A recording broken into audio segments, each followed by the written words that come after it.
Merci beaucoup, Madame la maire. Toutes les procédures judiciaires n'effaceront pas le réel.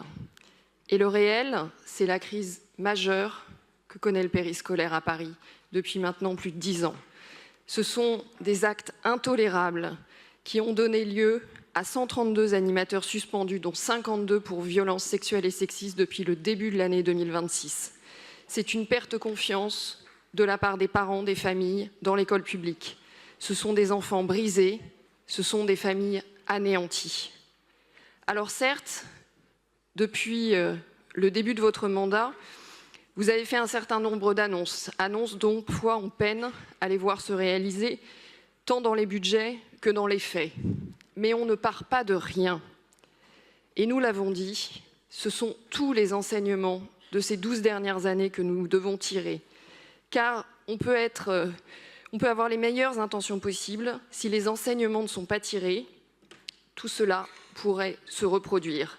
Et dans les enseignements, il y a forcément les responsabilités. Alors, pour notre part, nous ne nous satisfaisons pas des explications qui font du patriarcat, du masculinisme ou de l'extrême droite la cause des tragédies qui ont touché le périscolaire. Nous voulons comprendre pourquoi les 50 recommandations de la MIE de 2015 n'ont pas été mises en œuvre. Et aujourd'hui, certaines de vos annonces, Madame la maire, sont issues de ces travaux de la MIE d'il y a 10 ans. Pourquoi le rapport de l'inspection générale n'a pas été suivi des faits? Pourquoi les alertes dès 2014 avec Delphine Burkli, avec Jean-Pierre Lecoq, avec Inès de Ragnel, avec Nelly Garnier notamment, avec Rachida Dati, ont-elles été balayées par la précédente mandature?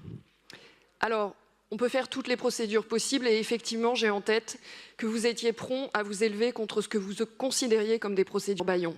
Et parfois, cette procédure y ressemble. Nous continuerons à exiger toutes les réponses. Ces réponses viendront de la justice, ces réponses viendront de la MIE, de la mission sénatoriale de notre collègue Agnès Evren. Mais s'il vous plaît, ne faites pas ça avec l'argent des Parisiens. Nous vous demandons de retirer cette délibération et nous demandons un scrutin public. Je vous remercie.